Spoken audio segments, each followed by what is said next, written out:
When I play the maracas, I go chick, chicky, boom, chick, chicky, boom. Hey!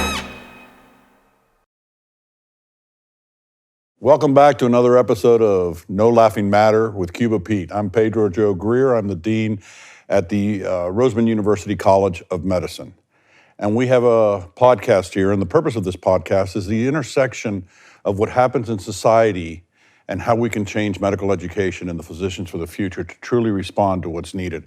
For too long, our professions sat in silos. I'm a liver specialist.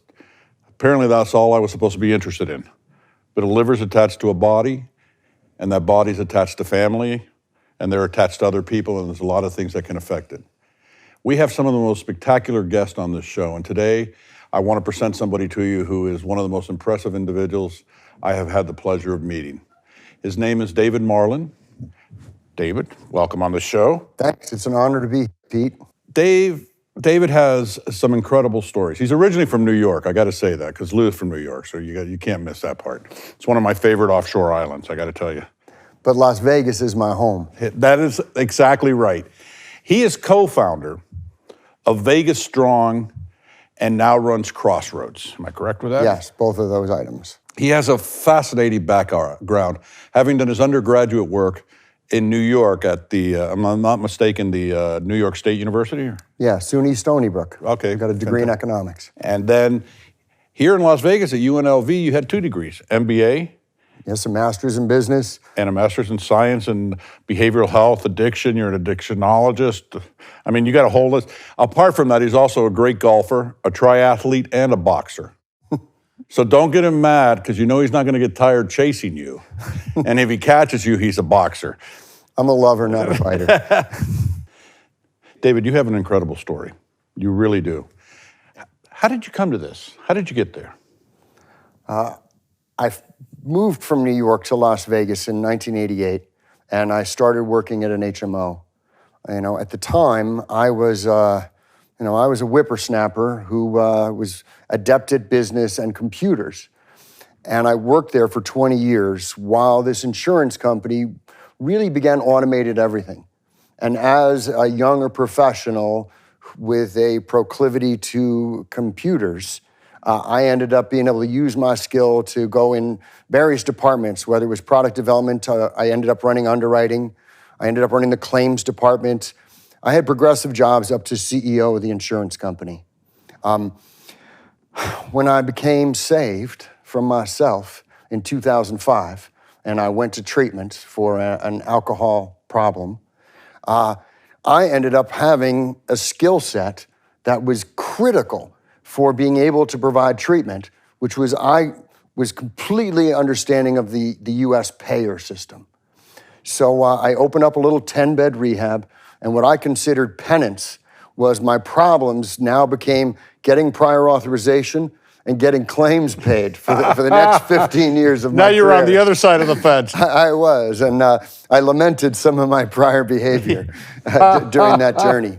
But I built this rehab from a 10-bed to a 400-bed treatment center and ended up helping now just over 9,000 people get clean and sober. And to me, what I tell people is that I thought I was rich when I had the fancy CEO job and I had a big paycheck. Being able to be useful and help people get clean, that's really rich. And I'm grateful for my opportunity. About 2 years ago, the board at CrossRoads asked me to help them because they were going bankrupt. And while I was retired, it was a skill set that I had. And I'm grateful that CrossRoads is now Joint Commission accredited. We are full today and helping. About 75% of our clients are homeless. We enroll about a quarter of them, we enroll them into Medicaid, so they're not connected to any payer system. So I'm grateful to be useful. So you take this beyond treatment for an addiction. You're actually getting benefits for these individuals that can last them their life or until they get a job with full insurance and things of that nature. So you're covering all these angles. And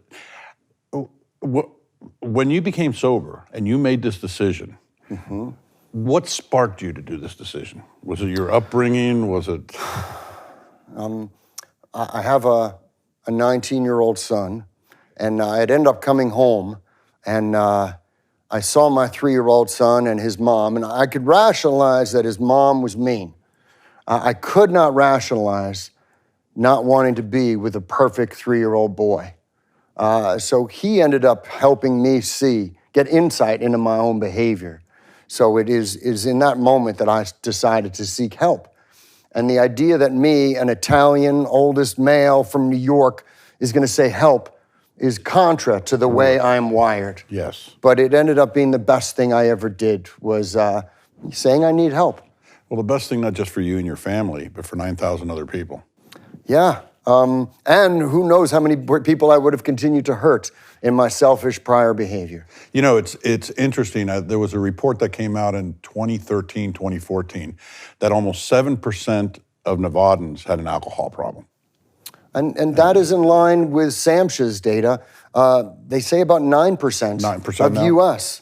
And this is looking at individuals from the age of 12 on. It was a SAMHSA study, by the way. Yeah. And of that, 3% have an illicit drug problem, which I think is an underestimation of what's going on. And as we were discussing earlier, in 2017, Ann Case, an economist from Princeton, published a paper, and she's the one that does morbidity and mortality in this country, called Deaths of Despair. And for the first time in 100 years, the United States of America saw an increase in deaths, not a decrease in deaths. And it was almost exclusively boomers, non-Hispanic males, but the 3 leading causes of death were suicide, opioid overdose, and alcoholic liver disease, all with underlying behavioral health issues. How big is the problem of lack of behavioral health professionals in this country? Well, first, I want to mention that in 2020, we had more overdose deaths than we've ever had in the history of the United States. And when we check data now, we saw dramatic spikes in illicit drug use, which occurred during the pandemic. So not only was the problem as bad as it's ever been, but it's absolutely getting worse. So this is a critical, acute problem for our city, for our country right now. An acute problem superimposed on a chronic problem that we didn't take care of before either. Agreed. Let me ask you a question. As an educator, now in the process of putting together a brand new curriculum to prepare the future physician for America. Not the way I was trained. Things have changed. Computers, you love computers. Technology, yes. Doctors are afraid of them. Analytics, metrics, all things that improve. The company you went to work for in 1988, an HMO, it's very interesting, but do you know when the concept of prepaid care came out in this country? Right after the Great Depression. And we've never had the political will to make it go. Now we're starting to get in that direction where you can have systems that can actually help.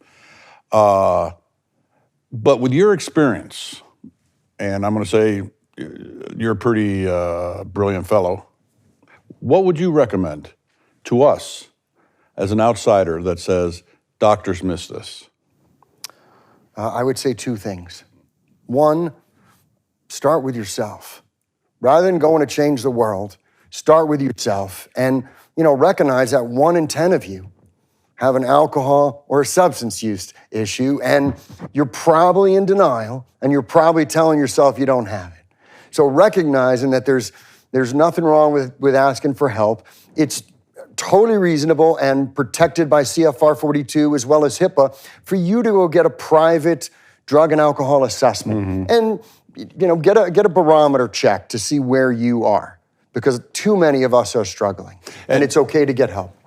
And you were talking about being an Italian from New York, and you're not. Well, in medicine, the culture of medicine also tells us we're tough. We don't complain. And smart. And so that's the worst combination that you could possibly have. Especially since the brain's natural defense mechanisms is to tell you that you're okay. And when you're having a few drinks or you're taking some medication and it's reducing the capacity of your frontal lobe, I'm sorry, but you don't know. Your brain is tricking you. And to be able to understand that and get true awareness of that takes help from outside.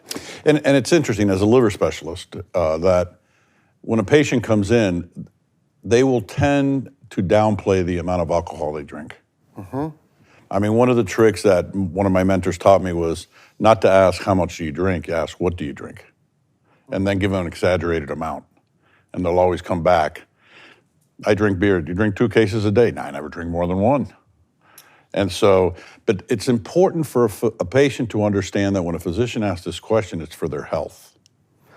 I also like that Ronald Reagan said, trust but verify. Exactly. And I encourage you to do a UA, and I encourage you to take a look at levels, to use that as a therapeutic tool to help the client. Trust but verify. Trust but verify. That's right. I love it. It's a good thing we remember those days. Yes. Now the second issue, the first was to look at yourself. The second is the community. Many people know someone who's struggling. We had talked earlier about the homeless problem. There's too many people struggling in our community. What I learned running Solutions Recovery is we didn't just have problem patients that came in. We had diseased family systems, and that we needed to help treat the whole family system.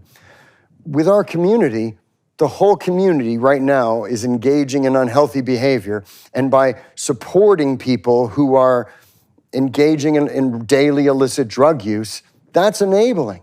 And instead of propagating that unhealthy behavior, it's important all of us get together and try to direct these people to care. And whether it's through the shelter system, through the hospital system, through the behavioral health system, these people who are struggling don't need $20.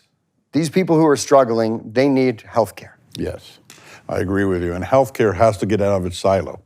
Yeah. In other words, we realize that in healthcare, 80% of all diseases have a non-biologic cause. Right now in the United States of America, it's your zip code is the most important aspect for your survival, not your genetic code. And we saw that with COVID.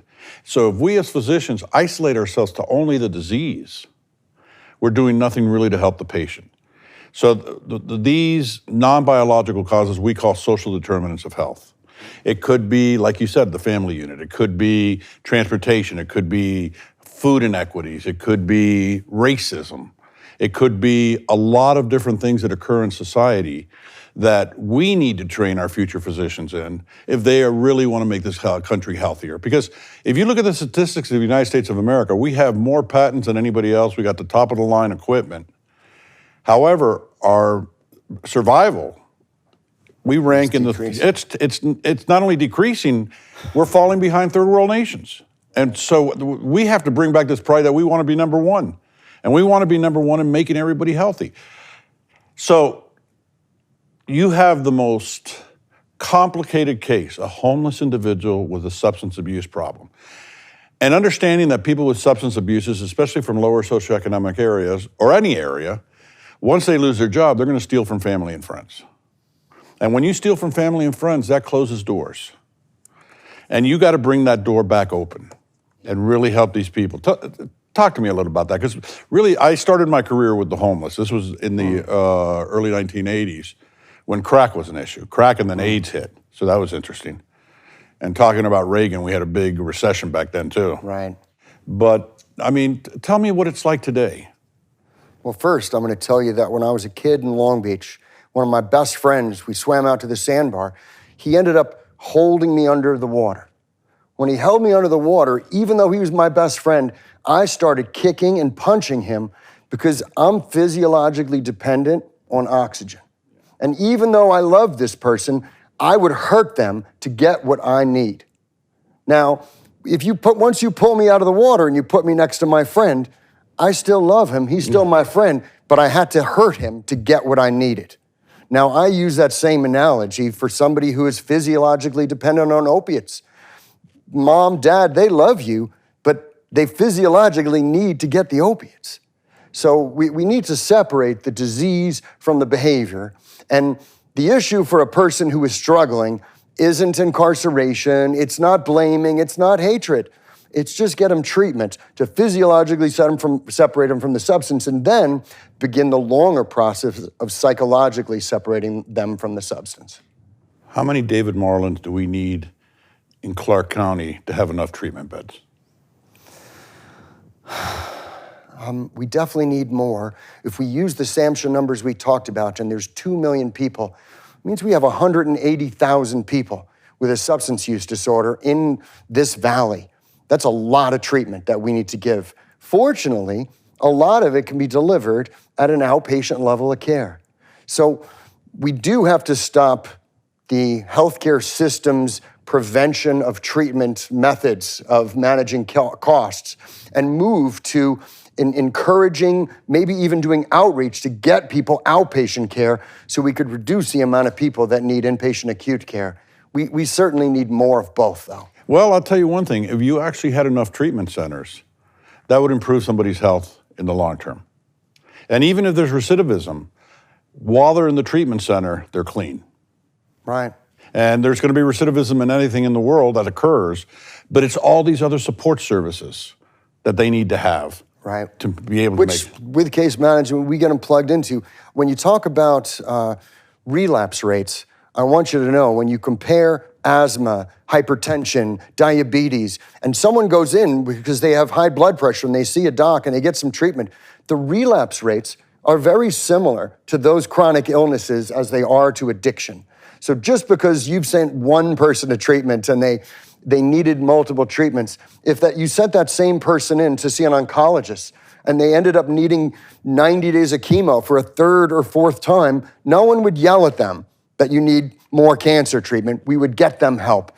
We need to use the same attitude to help treat people with substance use disorders. And not only that, we as physicians need to be able to look at this much wider than just the blood pressure. We check your blood pressure every time you come in.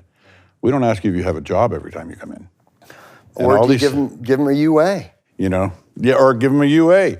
Because a urinary analysis does share a lot of information. We work with our lab, and they test all their UAs system wide, and they're the ones who are pointing out the dramatic increase in illicit drugs to us. So it's really real-time data that we're getting, but I'm seeing 30, 40% increases during the pandemic in opiate use. And we need to look at it outside of hospitals. I used to chair the Drug Policy Research Center at the RAND Corporation back in the late 80s, early 90s.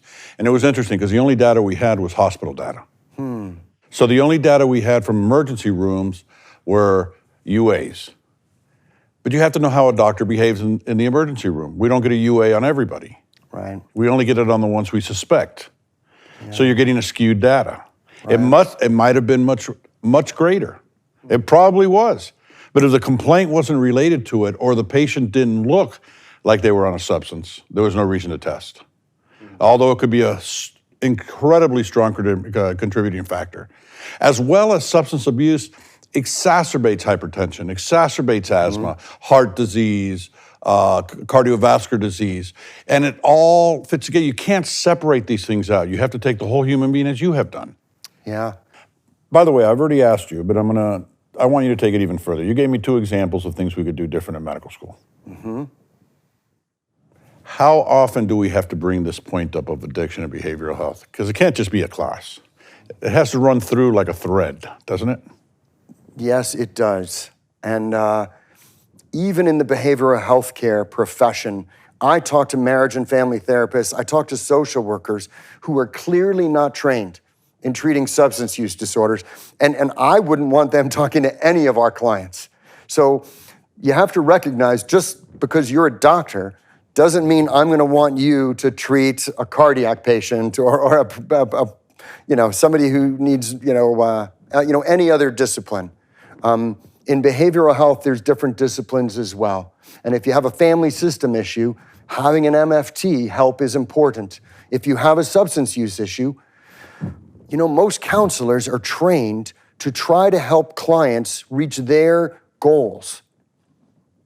When I came in, I would have said my goal is I would like to be able to drink and use a little bit of cocaine, and I'd like you to get my wife to stop complaining and my boss to stop being such a nag. Those would be the treatment goals that I would have asked you to do when I came in. Now, being a substance use counselor, we recognize that I can't help you achieve those goals. I need to help you get some insight into your behavior so you understand what it's really doing to you. The importance of what happens is not just to you, but to your family. And you saw that with your son. Tell me about that experience. At the time, I would have told you that I never had a DUI. I still had a job. I had a fancy house in Summerlin. I still had a wife. So I had a lot of delusion that I was fine, that my only problems were her, you, everyone else. I needed long-term treatment to be able to gain insight into myself and behavior. And I'd built up a tremendous amount of denial, telling myself that I was fine. And it was about 2 years before I truly became sober and a sober person, where that if I would stub my toe and I'd have pain, my first thought wasn't Jack Daniels. It was a progression that happened. I'm grateful. I'm grateful to be 16 years sober today. Knock on wood. Well, I got to tell you something. As a new and fully invested Las Vegan, thank God you're here. Thank God you're here, not for just what you're doing, but what you're saying and how you're saying it, and with the passion. David, if somebody wants to get in contact with you or your organization through social media or however, how can they do that? I'm available on LinkedIn as David Marlin. You can find me on Facebook, Instagram, Twitter as Dave Marlin. I have Snapchat and TikTok accounts. Or you could just email david.marlin@vegasstronger.org. Fantastic. You know, our society is better because of people like David Marlin. I can tell you one thing, we're going to make medical education better also, and we're going to take your suggestions, and I'm booking you already, all righty? Sounds good, thank you. Well, that's today's episode of No Laughing Matter with Cuba Pete, live from Studio A in Las Vegas. Everybody, have a great week.